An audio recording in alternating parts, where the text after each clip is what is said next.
जी हाँ, जिम्नोस्पर्म में बात कर रहे थे। इसमें हमने हैबिट एंड हैबिटेट, प्लांट की जो है बनावट, इन सब पर चर्चा किया था। बहुत डिटेल आपके कोर्स में एनाटॉमिकल पोर्शन ये सब नहीं है। कल जितना बता दिया था आज उसके आगे मैंने आपको एसेक्सुअल रिप्रोडक्शन बताया था कि इसमें कुछ वेजिटेटिव प्रोपगेशन के लिए फॉर्मेशन होता है बल्बिल का, ठीक है। साइकस में बताया था बल्बिल फॉर्मेशन, राइट। आज बात कर रहे हैं रिप्रोडक्टिव साइकिल की। इसके बस रिप्रोडक्टिव साइकिल से ही क्वेश्चन बनेंगे। जिम्नोस्पर्म में दो कंडीशन पाई जाती है, एक मोनोसियस कंडीशन और दूसरी है डायोसियस कंडीशन। पिछले लेक्चर में हमने बताया था आपको कि मोनोसियस जो कंडीशन है उसमें मेल और फीमेल ऑर्गेन दोनों एक ही प्लांट पर बनते हैं। एक कंडीशन ऐसी है कि मेल और female, mail and female organs on the same plant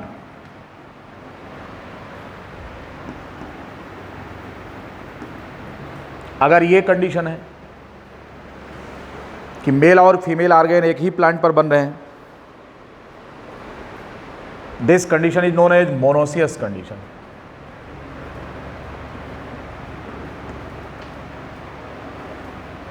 monoecious condition and example of this one is Pinus. जो पाइनस प्लांट है इसके डिफरेंट ब्रांच पर, एक ब्रांच पर मेल ऑर्गेन और दूसरे पर फीमेल ऑर्गेन का फॉर्मेशन होता है।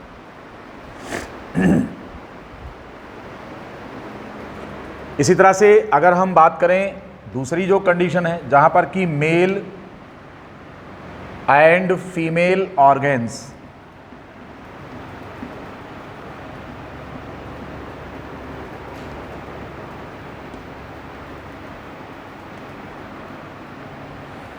male and female organs are born on the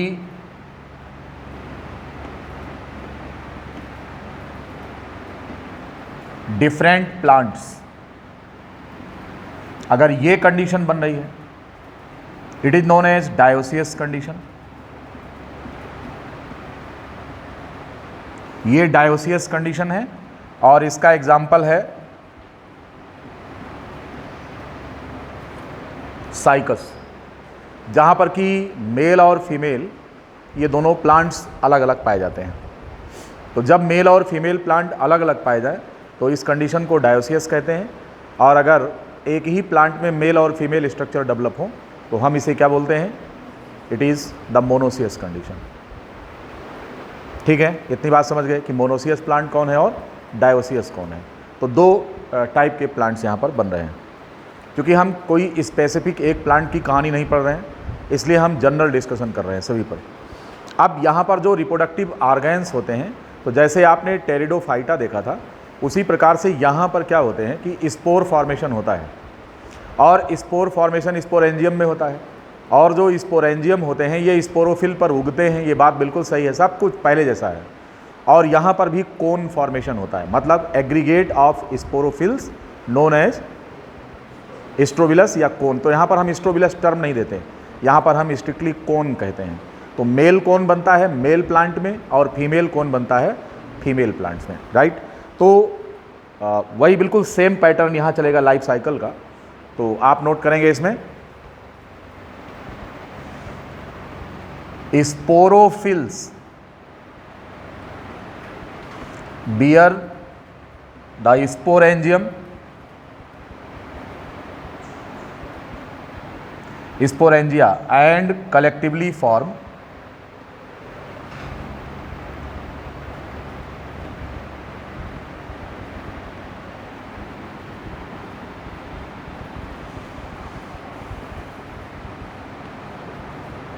कोन। जो स्पोरेंजिया होते हैं वो स्पोरोफिल पर बनते हैं और स्पोरोफिल्स का जो समूह होता है, तो जैसे आपने टेरिडोफाइटा में स्ट्रोबिलस पढ़ा था, यहाँ पर कोन कहलाता है ये structure. The aggregate of the sporophyll, this compact structure is known as cone.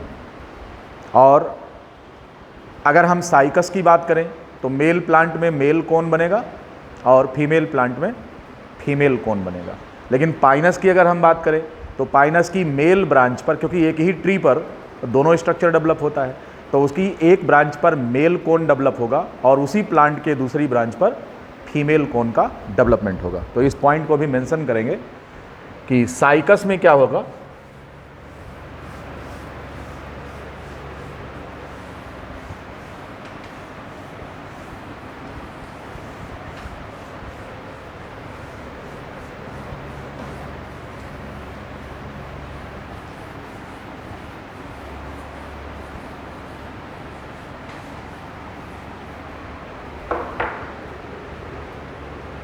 in dioecious plants,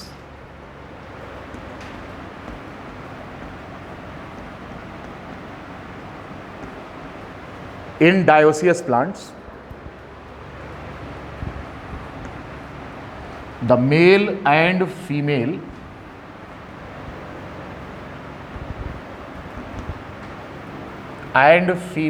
cones develop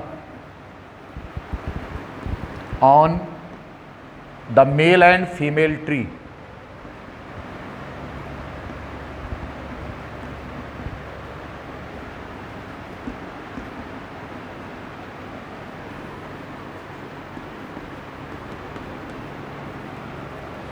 mail और फीमेल कोन का डेवलपमेंट मेल और फीमेल प्लांट्स पर रिस्पेक्टिवली होता है।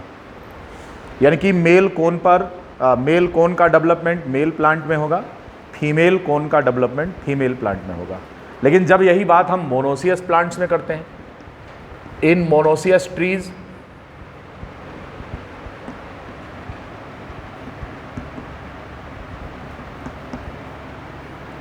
The male and female cones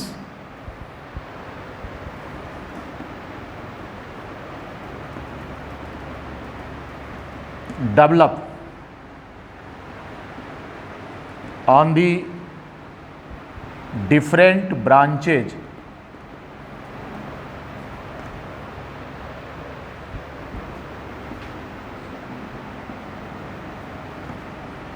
of the same tree। एक ही पेड़ के different branch पर ये उगते हैं, मेल कोन और फीमेल कोन्स। तो साइकस और पाइनस इन दोनों में बेसिक डिफरेंस यही आ रहा है कि साइकस में मेल और फीमेल प्लांट्स अलग अलग होंगे और उन पर मेल और फीमेल कोन अलग अलग प्लांट पर बनेंगे, और यहाँ पर पाइनस में एक ही प्लांट के दो अलग अलग शाखाओं पर एक ब्रांच पर मेल कोन का फॉर्मेशन होगा और दूसरी ब्रांच पर दूसरे कोन का फॉर्मेशन होता है। ठीक है, अब बात ये करते हैं कि जैसे आपने स्ट्रोबिलस देखा था उसी प्रकार से यहाँ पर हम किसकी बात करेंगे, यहाँ पर कोन की बात करेंगे, और कोन में स्पोरोफिल्स पाए जाते हैं। ये जो स्पोरोफिल्स होते हैं, अब पहले हम बात कर लें मेल कोन के स्ट्रक्चर की और बाद में बात करते हैं फीमेल कोन के स्ट्रक्चर की। Now come to the first, that is male cone. अगर हम मेल कोन की बात करें, it is the group of microsporophylls,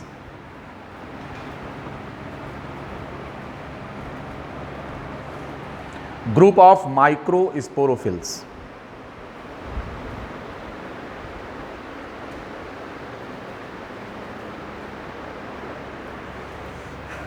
that bear the microsporangium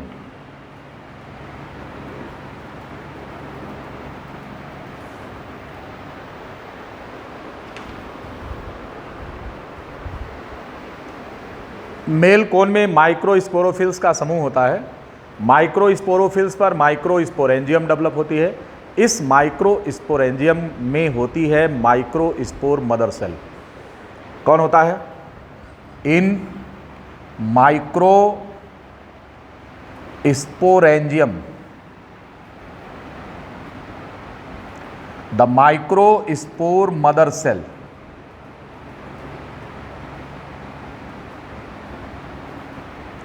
microspore mother cell develops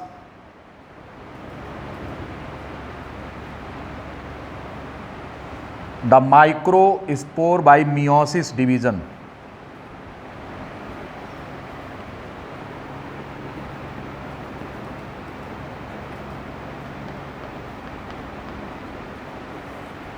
meiosis division से माइक्रोस्पोर का formation होता है। ध्यान रहे कि यहाँ पर होमोस्पोरस प्लांट्स का कोई टर्म नहीं है, पर कोई यूज नहीं है, क्योंकि हेट्रोस्पोरिक हैबिट जो है ये डेवलप कहाँ से हो गई थी, ये टेरिडोफाइटा में एडवांस स्टेज में आने पर हेट्रोस्पोरी डेवलप हो गई थी।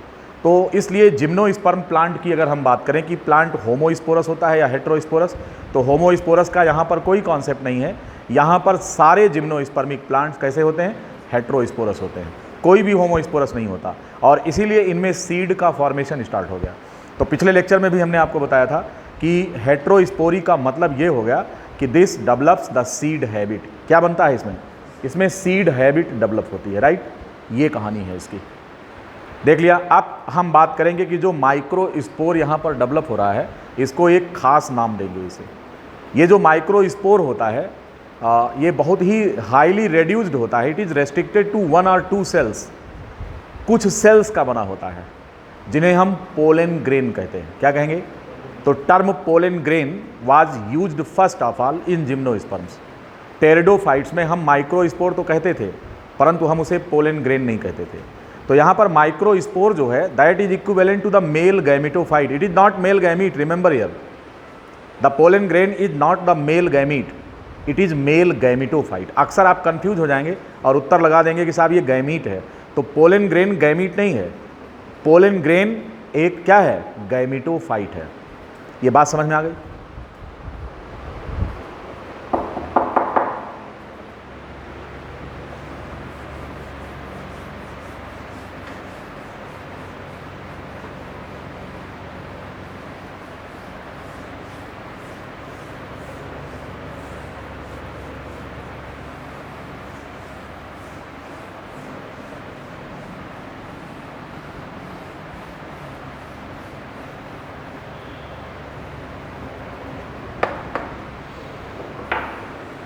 अब यहां पर जो माइक्रोस्पोर है, माइक्रोस्पोर्स इज हैप्लॉयड। कैसा होता है, ये हैप्लॉयड होता है and is the initial stage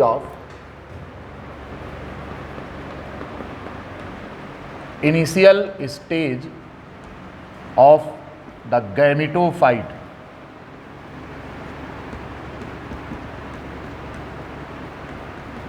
यही जो माइक्रोस्पोर है ये गैमेटोफाइट की इनिशियल स्टेज है, हाईली रेड्यूस्ड होता है। कैसा होता है, ये टर्म पूछा जाएगा, it is highly reduced, made up of few cells known as.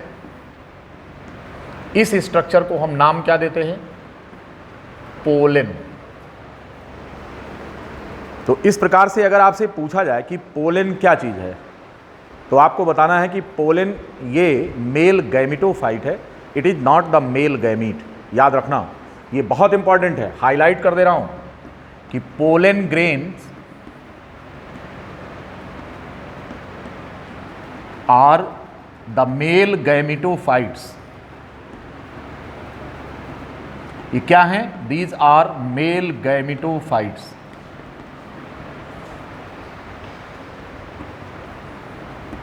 Not the male gamete.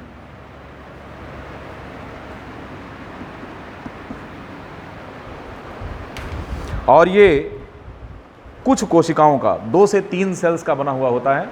हम कहते हैं कि it is highly reduced, it is highly reduced, made up of few cells, 2 or 3 cells.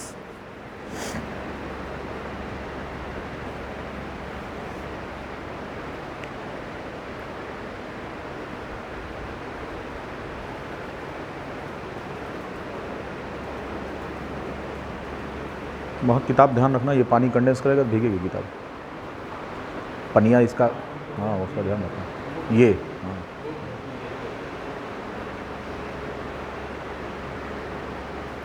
लिख लिया है। तो ये बहुत इंपॉर्टेंट बात जो हमने यहां लिखी है कि pollen grains are the male gametophyte. Gametophyte इसलिए कह रहे हैं क्योंकि इसमें n नंबर ऑफ क्रोमोसोम्स पाए जाते हैं। लेकिन हम इसे गैमीट, जैसे कि स्पर्म है, स्पर्म नहीं कह सकते इसको, नहीं, पोलन ग्रेन मेल गैमेटोफाइट है। अब इसमें से जो जनरेटिव न्यूक्लियस होता है, जो फर्टिलाइजेशन करता है अंडे का, हम उसे मेल गैमीट कहते हैं। इसका एक सेल ऐसा होता है जो न्यूक्लियस को ट्रांसफ़र करता है पोलन ग्रेन का। बिल्कुल यही कंडीशन एंजियोस्पर्म में आपको देखने को मिलती है कि जो पोलन ग्रेन होते हैं पॉलिनेशन 2 और 3 सेल स्टेज पर होता है। पोलन ग्रेन अकेला एक सेल का नहीं होता, बल्कि उसमें कितने होते हैं। अगर एंजियोस्पर्म की बात करें तो एंजियोस्पर्म में एक वेजिटेटिव न्यूक्लियस होता है और 2 जनरेटिव न्यूक्लियस होते हैं, तो वहाँ पर 2 गैमीट्स बनते हैं। इनमें से एक जो होता है वो एंडोस्पर्म न्यूक्लियस को फ्यूज करता है और दूसरा जो होता है वो एग न्यूक्लियस को फ्यूज करता है। But the condition is just different here. यहाँ क्या कंडीशन है कि यहाँ पर 2 गैमीट नहीं होते, एक पोलन ग्रेन में 2 गैमीट नहीं होते, केवल सिंगल न्यूक्लियस होता है जो फर्टिलाइज करता है, और डबल फर्टिलाइजेशन यहाँ पर नहीं होता। किसमें? जबकि एंजियोस्पर्म का फीचर क्या है? Double fertilisation.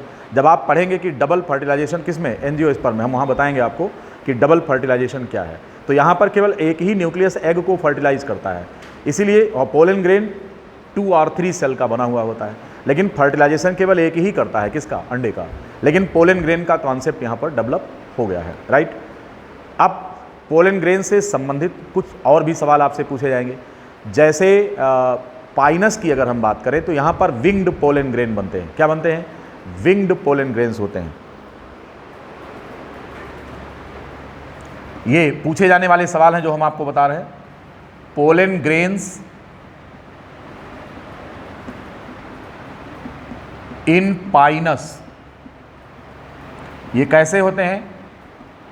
इनमें विंग्स होते हैं, विंग्ड पोलन ग्रेन्स होते हैं। ये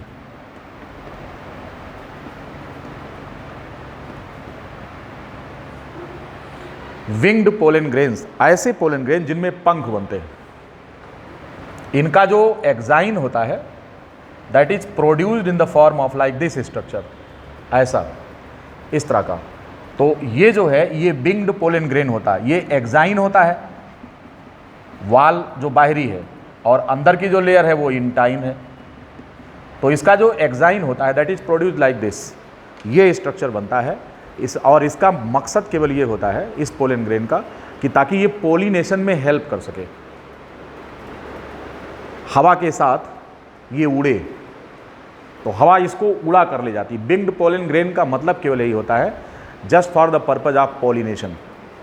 ठीक है, तो आपसे ये बहुत इंपॉर्टेंट क्वेश्चन है, बहुत हाईलाइटेड यूनिक क्वेश्चन है जो आपसे पूछा जा सकता है। तो winged pollen grains are found in Pinus.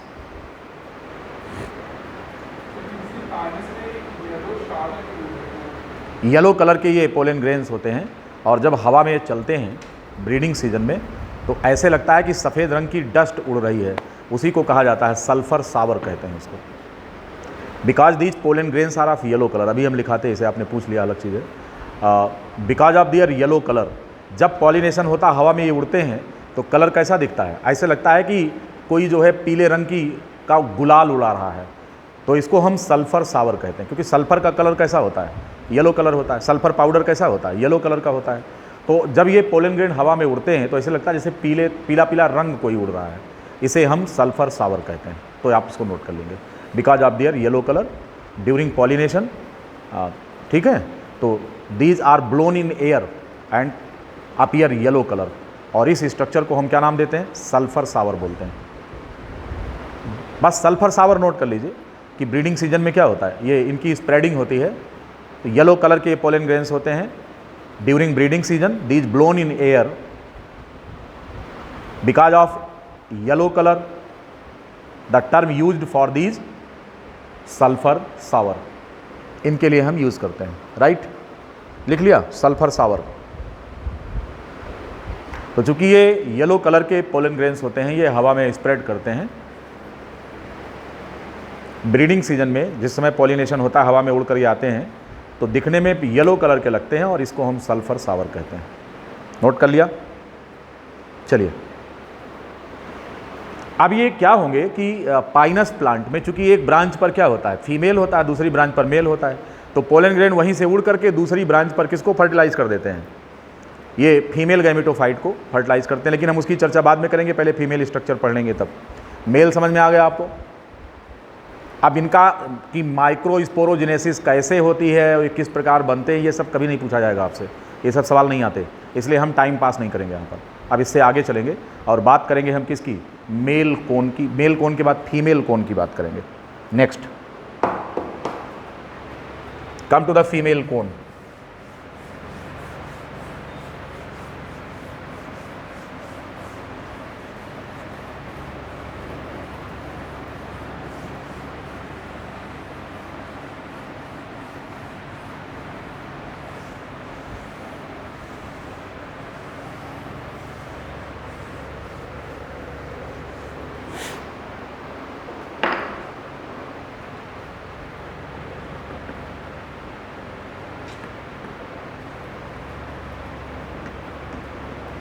यहां पर भी वही बात लिखेंगे, it is the aggregate of mega sporophyll. क्या है ये, it is the group of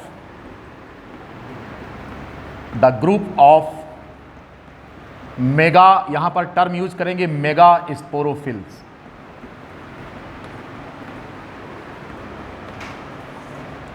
group of mega sporophylls क्या बनाएगा ये, constitute the structure what is called as female cone।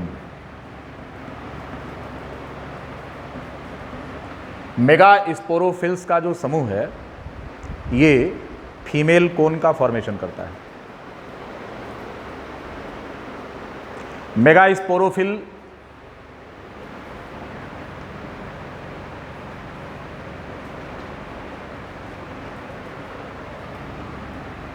develop the megasporangium. जी हाँ,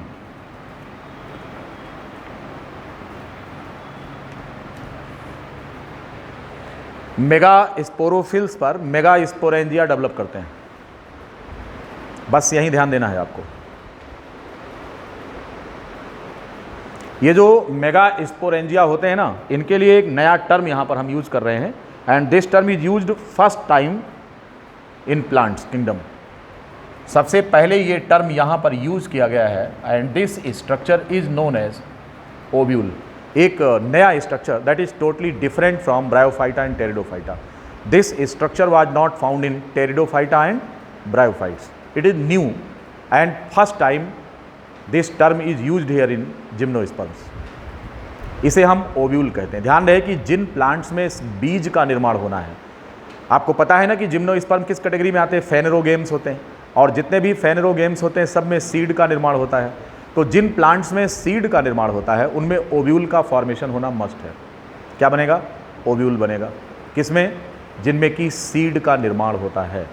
तो यहाँ पर मेगा स्पोरेंजियम बिल्कुल सेम स्ट्रक्चर, मेगा स्पोरेंजियम जैसे आपने टेरिडोफाइट में कहा था, तो यहाँ पर इस मेगा स्पोरेंजियम को हम नाम क्या देंगे, इसको हम ओव्यूल कहेंगे। अब ओव्यूल से संबंधित कुछ क्वेश्चन आपसे पूछे जाएंगे। ध्यान रहे कि यही ओव्यूल फर्टिलाइजेशन के बाद किस में चेंज हो जाता है, यह ओव्यूल फर्टिलाइजेशन के बाद सीड में चेंज हो जाता है। Ovule after fertilisation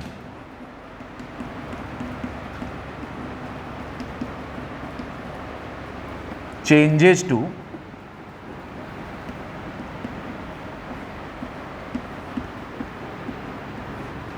seeds.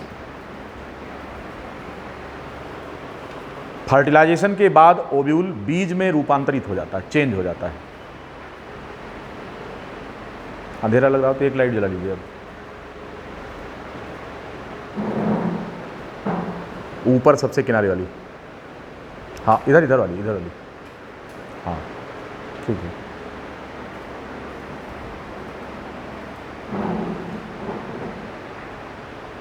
लिख लिया।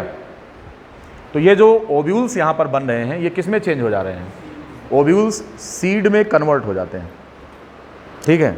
अब ओव्यूल की बनावट के बारे में आपसे क्वेश्चन पूछा जाएगा कि ओव्यूल में क्या क्या स्ट्रक्चर होते हैं। सबसे पहले आप जान लीजिए कि एंजियोस्पर्म का जो जिम्नोस्पर्म्स होते हैं इनमें ओव्यूल जो होता है वो ऑर्थोट्रोपस टाइप का होता है। तो ये क्वेश्चन एक जनरल क्वेश्चन है, ये orthotropous type of ovule found. तो टाइप ऑफ ओव्यूल की अगर हम बात करें in gymnosperm,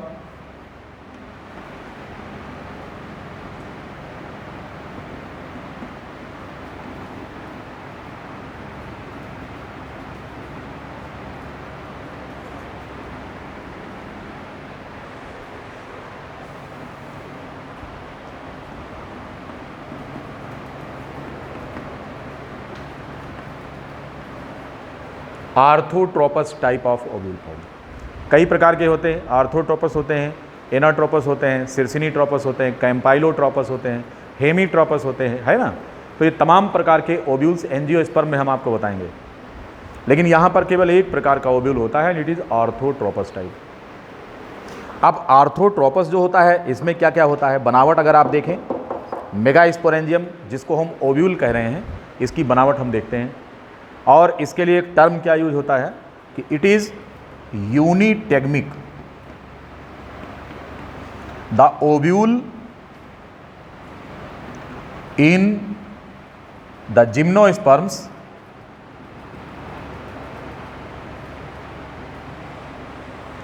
is unitegmic type, यूनिटेगमिक।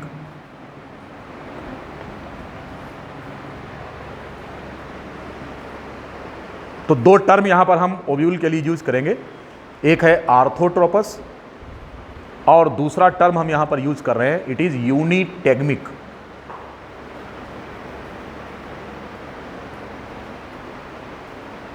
आर्थोट्रोपस में क्या होता है कि सीधा स्ट्रेट होता है ये। अब हम आपको डायग्राम से दिखा रहे हैं। ओव्यूल अगर हम जिम्नोस्पर्म की बात करें, इनके स्ट्रक्चर की,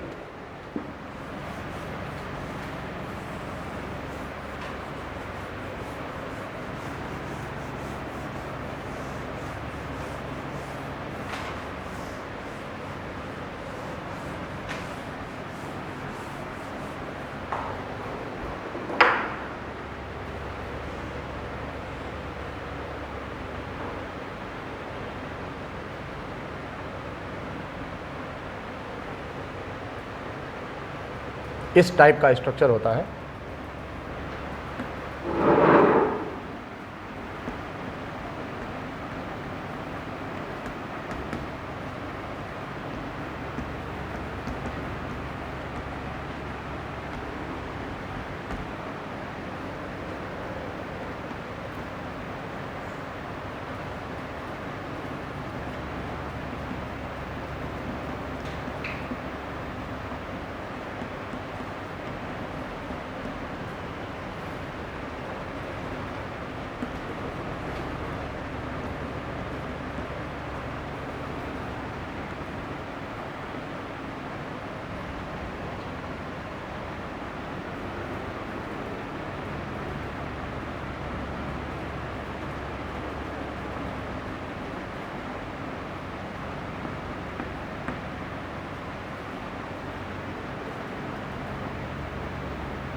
ये जो स्ट्रक्चर आप यहाँ पर देख रहे हैं, इसको हम आर्थोट्रोपस ओव्यूल, स्ट्रेट होता है, सीधा होता है। और इस माइक्रोस्पोरेंजियम के अंदर प्रवेश करने के लिए इसके टिप पर एक माउथ होता है, ओपनिंग होती है, जिसको हम माइक्रोपाइल कहते हैं। अब जब पोलिनेशन होता है तो ये जो पोलन ग्रेन्स थे, जो मेल गैमेटोफाइट बता के आ रहे हैं, वो हवा में उड़कर आते हैं और यहीं पर गिर जाते हैं। हालांकि ये डिपेंड करता है कि प्लांट्स का हैबिटेट किस प्रकार का, तो एयर पॉलिनेशन जैसे पाइनस में होता है, ठीक है। कुछ में ऐसा होता है जो जिनका हैबिटेट पानी का होता है, तो वहाँ पर पानी कैरी करके जो है पोलन ग्रेन को ले आता है। तो अलग अलग तरीके से पॉलिनेशन होता है। फिलहाल जो पोलन ग्रेन्स होते हैं, पोलन ग्रेन्स की जो एंट्री है वो इस रास्ते यहाँ पर होती, और इस काम के लिए, कलेक्शन के लिए, यहाँ पर पोलन चैम्बर होता है, जहाँ पर पोलन ग्रेन्स आकर के कलेक्ट होते हैं। और जो न्यूसिलस वाला पोर्शन है आप देख पा रहे हैं, यहाँ पर मेल क्या नाम है, फीमेल सेक्स ऑर्गेन, जिनको आर्चिगोनिया कहते हैं, ये डेवलप होते हैं। आर्चिगोनिया के अंदर एग होता है जो हैप्लॉइड होता है, ठीक। बाकी ओव्यूल में अब कौन कौन सा स्ट्रक्चर 2n होता है आप ये भी जान लीजिए।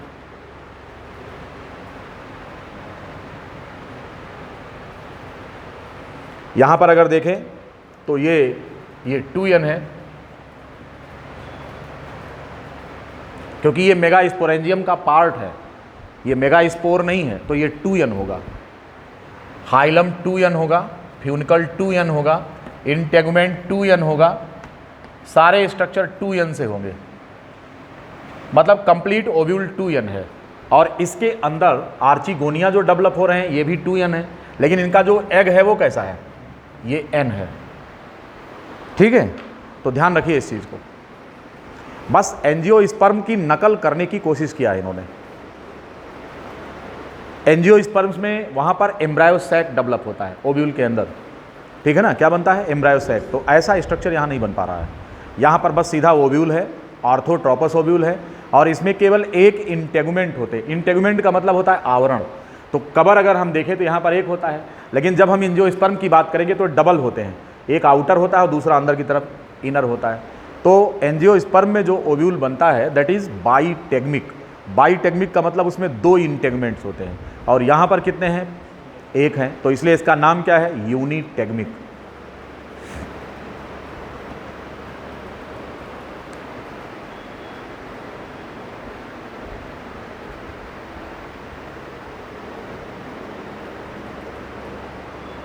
सभी ने लिख लिया?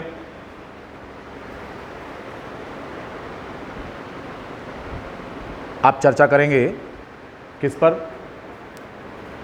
फर्टिलाइजेशन पर। जब पॉलिनेशन होता है और पोलन ग्रेन यहाँ पर गिरते हैं, तो पोलन ग्रेन यहाँ से पेनिट्रेट करके आर्चिगोनियम में पहुँचेंगे, जर्मिनेशन होता है, और फिर फर्टिलाइजेशन यहाँ पर हो जाता है और जाइगोट का फॉर्मेशन होता है। ठीक है, लेकिन ध्यान रहे कि यहाँ पर डबल फर्टिलाइजेशन नहीं होता।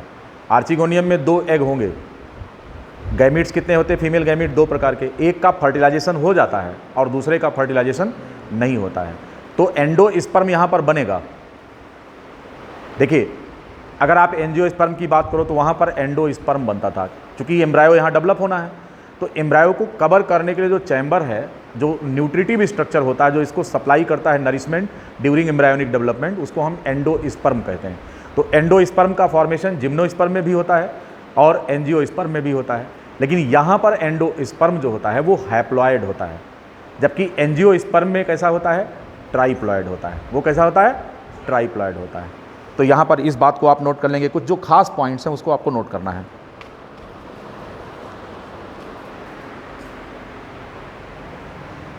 डबल फर्टिलाइजेशन यहाँ नहीं होता, सिंगल फ्यूजन होता है, डबल फर्टिलाइजेशन एंजियोस्पर्म की तरह यहाँ पर नहीं होता।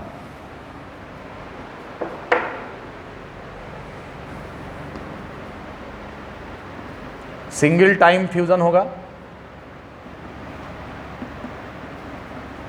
Of male and female gametes.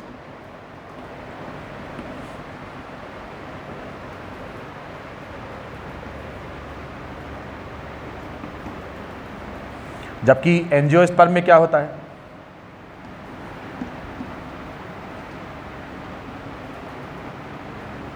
अगर हम एंजियोस्पर्म्स की बात करें, डबल फर्टिलाइजेशन होता है।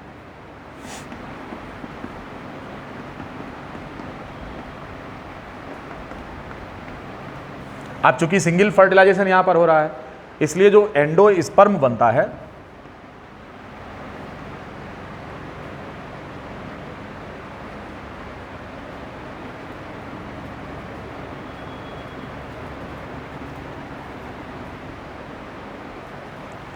ये बहुत बड़ी बात है कि एंडोस्पर्म यहां पर हैप्लॉयड होता है। ये नोट करना है, सवाल पूछ सकते हैं इस पर।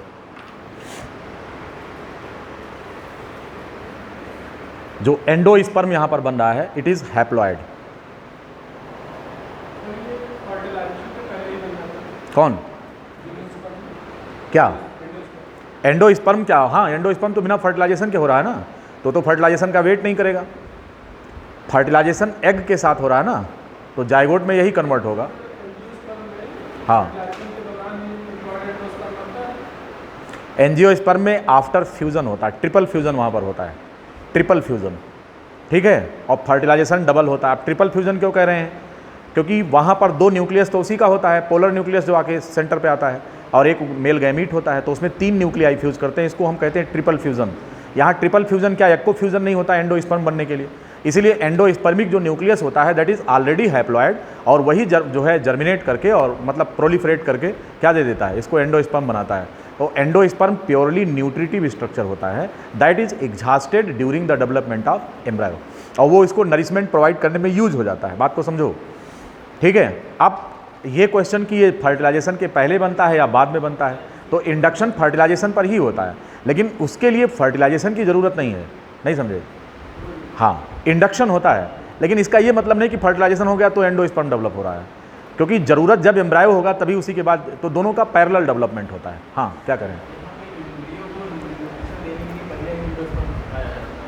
हाँ, उसका प्रोलिफरेशन स्टार्ट होता है, ये बात सही है, क्योंकि एंडोस्पर्म को फर्टिलाइजेशन की कोई आवश्यकता नहीं है, यहाँ ज़रूरत ही नहीं है उसकी।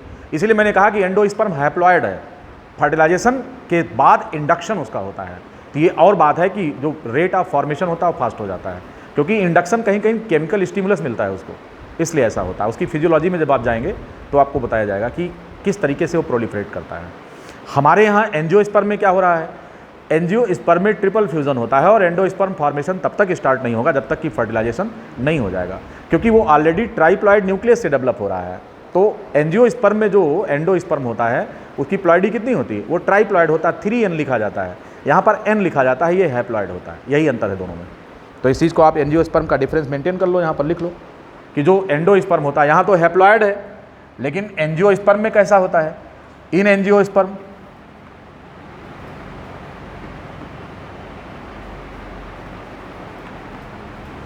the endosperm formed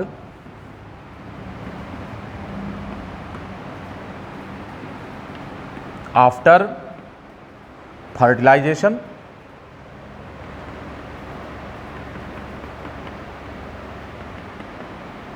due to triple fusion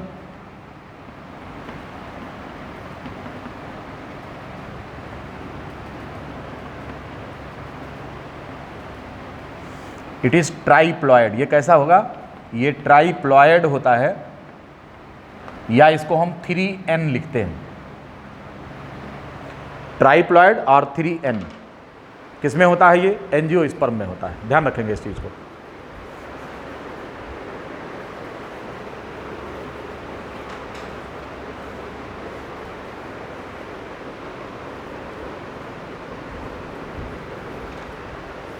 लिख लिया है सभी ने?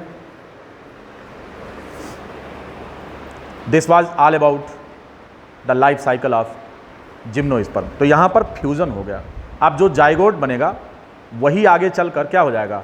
एम्ब्रायो में डेवलप होगा, और जो कंप्लीट, ये जो आप देख रहे हैं कि ये जो कंप्लीट ओव्यूल है जिसे हम मेगास्पोरेंजियम कह रहे हैं, यही सीधे सीड में कन्वर्ट हो जाता है। बस ध्यान रहे कि यहाँ पर ओवरी नहीं बन रही है। एंजियोस्पर्म में यह जो ओव्यूल है वो किस में पाया जाता है? वो ओवरी के अंदर बंद होता है, और ओवरी यहाँ पर होती नहीं है। यहाँ पर मेगास्पोरोफिल में ओवरी बनती ही नहीं है, और वहाँ मेगास्पोरोफिल में, जिसको हम पिस्टिल कहते थे, क्या कहते थे? पिस्टिल। तो पिस्टिल का जो बेस होता है वो ओवरी में, आप डायग्राम से देख लीजिए इसको। अभी आएंगे एंजियोस्पर्म में, थोड़ा हम ब्रीफ करेंगे, अभी अलग से इसको यहाँ पर बताने की जरूरत नहीं है, एंजियोस्पर्म में अलग से ब्रीफ करेंगे। तो वहाँ क्या होता है कि मेगास्पोरोफिल जो होता है, एक सिंगल मेगास्पोरोफिल को हम क्या नाम देते हैं? उसको पिस्टिल कहते हैं। उसमें 3 पार्ट होते हैं, स्टिग्मा, स्टाइल एंड ओवरी। और ओव्यूल की लोकेशन वहाँ कहाँ होती है दिखा दे रहे हैं आपको डायग्राम से, ये वाला नोट कर लीजिए आप लोग भाई, ये अगर इसमें कुछ छूटा हो तो जल्दी से।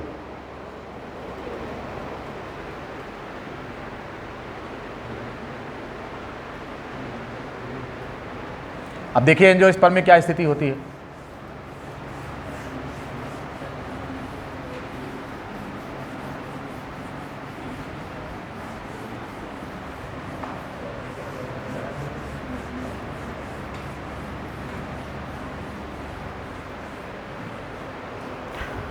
आपको मालूम है कि एंजियोस्पर्म में सेक्स ऑर्गन का नाम क्या होता है?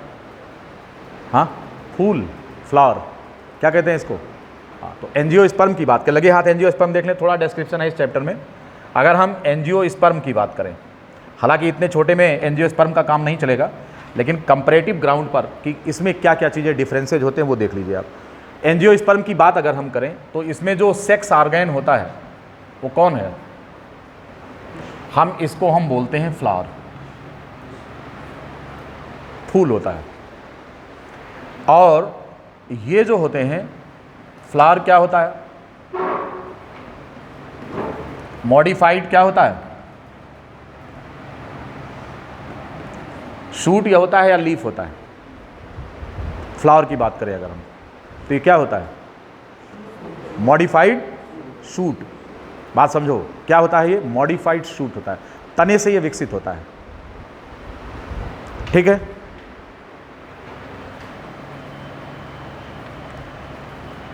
इसमें जो कैलिक्स और कोरोला होते हैं ना, ये डेवलप होते हैं किससे? पत्तियों से। अब बात अगर हम करें कि ये एक फ्लावर की बात करें अगर, तो फ्लावर अगर कंप्लीट फ्लावर, दो तरीके का फ्लावर होता है। मेल फ्लावर होता है, फीमेल फ्लावर होता है। मेल फ्लावर को हम स्टेमिनेट बोलते हैं, हम फीमेल फ्लावर को पिस्टिलेट बोलते हैं।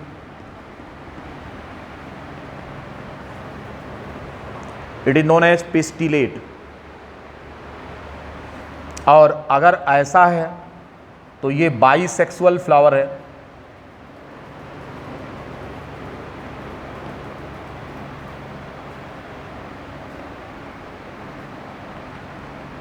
हर्माफ्रोडाइट कंडीशन होती है जिसमें कि मेल और फीमेल दोनों ऑर्गेन पाए जाते हैं।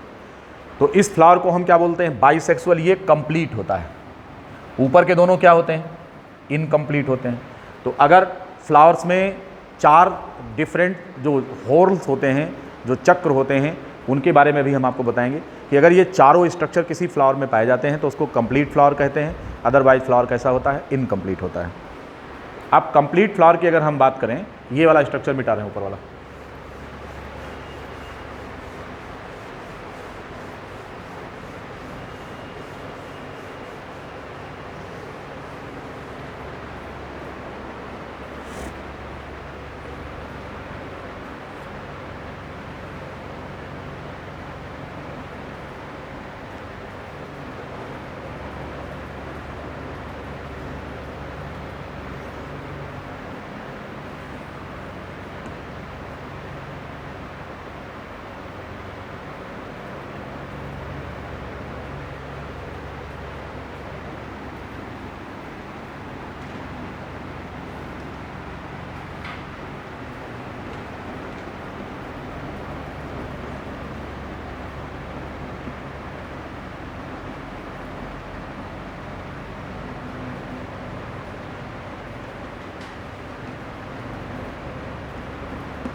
जैसे आपने वहाँ पर मेल और फीमेल कौन पढ़ा था, ऐसे ही यहाँ पर जो रिप्रोडक्टिव स्ट्रक्चर है, इसे हम क्या बोलेंगे? इसको हम फ्लावर बोलेंगे। तो सेक्स ऑर्गेन या रिप्रोडक्टिव स्ट्रक्चर यहाँ पर जो है, ये फ्लावर है।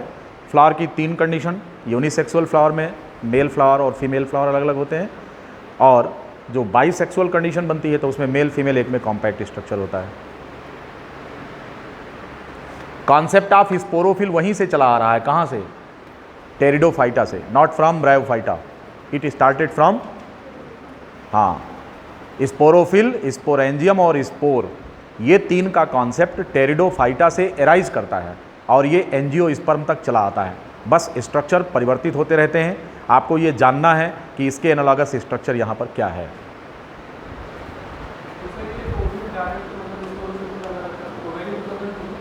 हैं? जिम्नोस्पर्म में ओवरी नहीं है। हैं? ओव्यूल जो होता है वो माइक्रो स्पोरो, जो क्या नाम है, मेगा स्पोरोफिल जो है उस पर रहता है। ठीक है, ओव्यूल मेगा पूरा अभी खुल जाएगा स्ट्रक्चर फिर, है ना, उतना डिटेल जाना नहीं है क्योंकि हमको समअप करना है चैप्टर। तो आप यूँ समझ लो कि ओव्यूल डायरेक्ट अटैच होता है मेगा स्पोरोफिल पर, वहाँ पर ओवरी नहीं होती। यहां पर ओव्यूल कहां पर है, दिस वन, ये सिचुएशन है ओव्यूल की, दिस वन, ये स्ट्रक्चर जो यहां पर आप देख पा रहे हैं इसे हम ओव्यूल कहेंगे।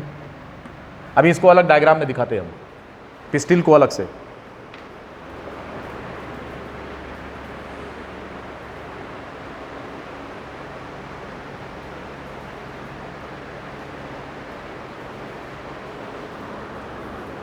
अब टेरिडोफाइटा और जिम्नोस्पर्म का कौन सा स्ट्रक्चर एंजियोस्पर्म में किस नाम से जाना जाता है, यह जानना आपको बहुत जरूरी है।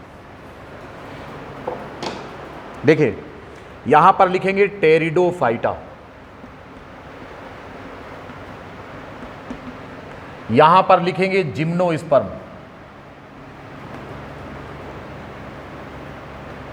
और यहां पर लिखेंगे एंजियोस्पर्म। ये 3 कॉलम हैं।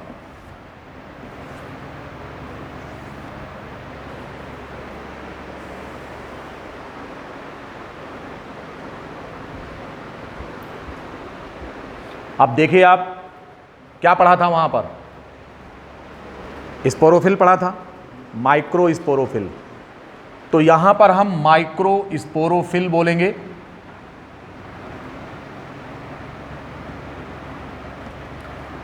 सेम यहां पर भी वही होगा, माइक्रो स्पोरोफिल को हम यहां पर स्टामेन कहते हैं। क्या कहते हैं, बात को समझो। अगर आपसे पूछा जाए कि टेरिडोफाइटा और जिम्नोस्पर्म का जो माइक्रो स्पोरोफिल है वो एंजियोस्पर्म में किस नाम से जाना जाता है, तो क्या बताएंगे, उत्तर क्या होगा आपका, it is known as stamen. अब ये स्टेमेन है कहां पर, ये है, जिसे हम हिंदी में पुंकेसर कहते हैं। ठीक है, हाँ हाँ ठीक है। अब देखिए माइक्रो स्पोरोफिल है तो माइक्रो स्पोरेंजियम होगा, क्या होगा, तो यहां क्या बोलेंगे, माइक्रो स्पोरेंजियम।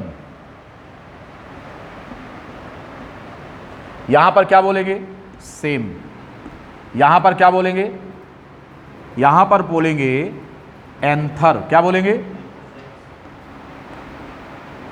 यहां पर हम एंथर कहते हैं सेम स्ट्रक्चर को।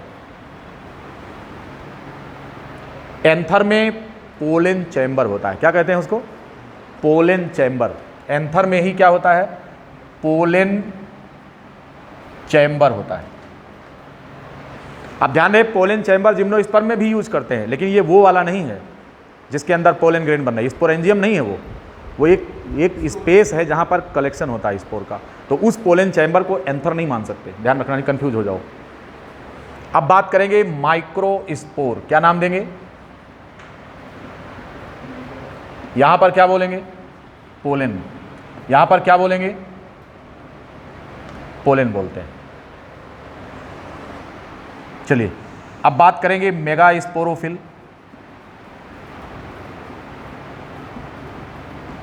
मेगा स्पोरोफिल जिम्नोस्पर्म में क्या कहेंगे, सेम है।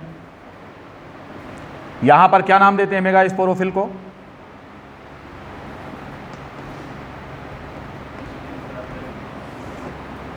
यहां पर मेगा स्पोरोफिल को हम पिस्टिल कहते हैं। कौन सा स्ट्रक्चर किसमें, कंपैरेटिव जानिए। अब टेरिडोफाइटा से लेके एंजियोस्पर्म तक का जो कंपैरिजन है हम आपको बता रहे हैं, तो यहां पर ये टर्म हम यूज करते हैं, इसको बोलते हैं पिस्टिल।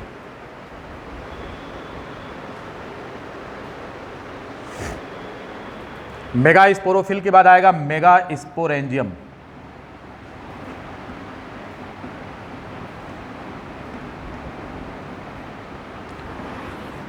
यहां पर हम ओव्यूल बोलेंगे, यहां पर भी ओव्यूल बोलेंगे।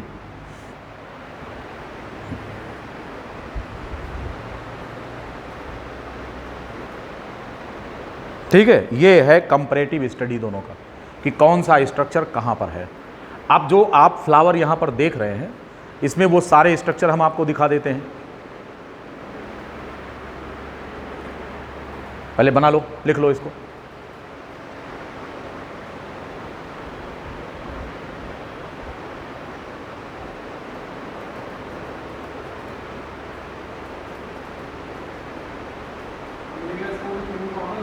हाँ मेगा स्पोर, हाँ मेगा स्पोर दोनों कॉमन हो जाएगा।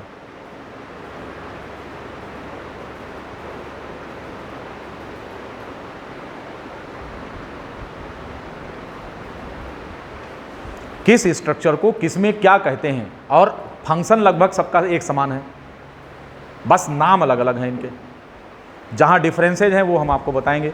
आप एंजियोस्पर्म का डिटेल इसमें क्यों नहीं बताएंगे, क्योंकि एंजियोस्पर्म एक विशाल आपको मॉर्फोलॉजी ऑफ फ्लावरिंग प्लांट पढ़ना है, तो उसमें हम डिस्कशन करेंगे और बताएंगे सारे स्ट्रक्चर। रिप्रोडक्शन आपको पढ़ना है डिटेल प्लांट में, तो उसमें हम आपको reproduction, sexual reproduction in flowering plant एक बड़ा चैप्टर है, जिसको प्लांट एम्ब्रायोलॉजी भी हम कह सकते हैं, उस पर हम चर्चा करेंगे। फिलहाल यहाँ पर आप देख लीजिए, अब ये जो माइक्रोस्पोरोफिल है ये स्ट्रक्चर है, आप देख पा रहे हैं, इसमें एंथर ये है और फिलामेंट ये है, इसके बारे में बात करेंगे आगे।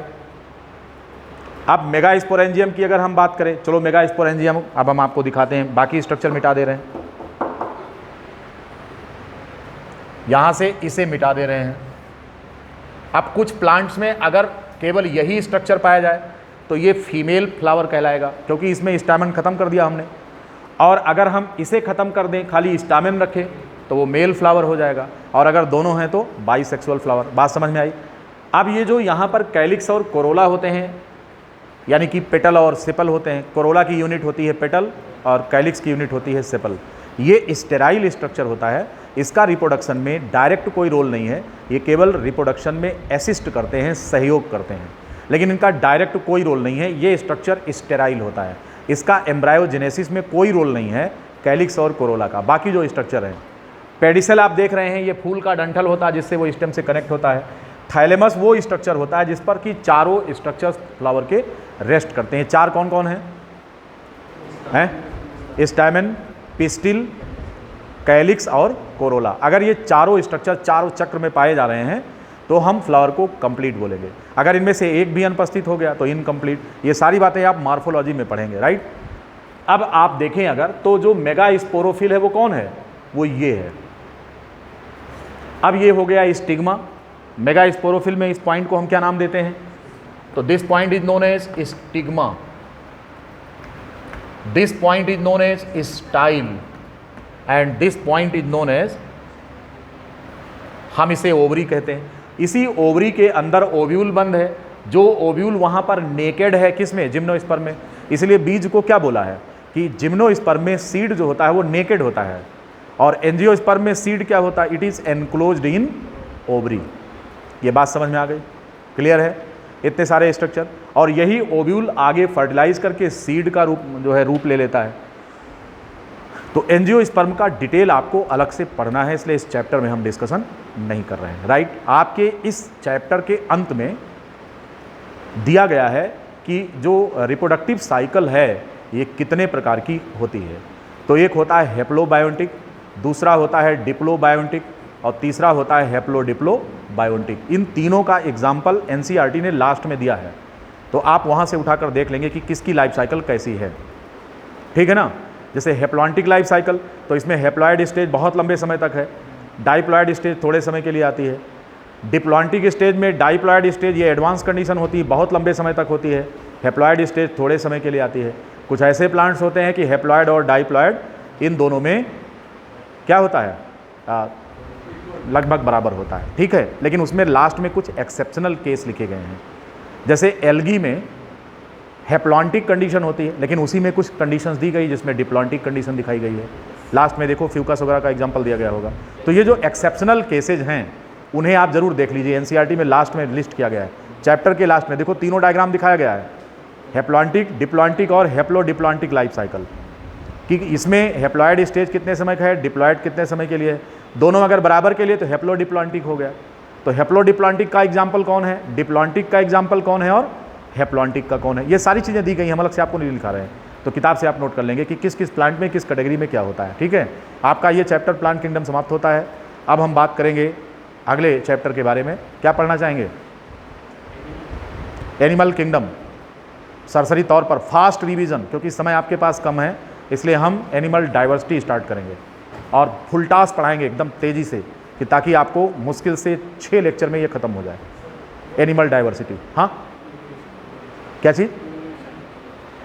पहले आप देखिए, आप पहले लोअर ख़त्म कर लीजिए, आप एनिमल डाइवर्सिटी खत्म कर लीजिए। 6 लेक्चर लगेगा, 6 में मार देंगे, खत्म हो जाएगा। उसके बाद इवोल्यूशन, क्योंकि इवोल्यूशन जो है वो डिस्कशन खूब है उसमें जेनेटिक्स भी इन्वॉल्व है, इसलिए इवोल्यूशन अच्छे से पढ़ाएंगे। पहले जो रटने वाली सारी चीज़ें हैं इनको कवर करते जाइए आप। तो कंपाइल कर लीजिए, आपको ये लगे ना कि छीछा लेदर हमने नहीं किया है, हमने एक तरफ से समेटा है कोर्स को। तो एक बड़ा पोर्शन देखो, प्लांट किंगडम देखने में बड़ा लग रहा था, उड़ा दिया इसको। इसी प्रकार से एनिमल किंगडम क्या होगा, इसको भी उड़ा देंगे 6 लेक्चर में। इसमें क्वेश्चन ज़्यादा मिलेंगे आपको एनिमल डाइवर्सिटी के, हाँ बहुत मिलते हैं लोअर से, इसलिए पहले इन्हें समेटने दीजिए। इवोल्यूशन पर 2-3 मिलेंगे तो इसमें 15 क्वेश्चन का आप लॉस कर रहे हैं। तो पहले 6 लेक्चर में 15 क्वेश्चन कवर कर लें वो जो है, और हम आपको समअप करा दें, टेबल फॉर्म में करवा देंगे सब। और टेबल फॉर्म में करवाएंगे तो आपको ज़्यादा पन्ना नहीं पलटना पड़ेगा, बहुत कम में सारी जानकारी मिल जाएगी और एक्सप्लेन कर देंगे बोर्ड पर। इस तरह से होगा। ठीक है भाई, ओके। घर बैठे लोगों नमस्कार।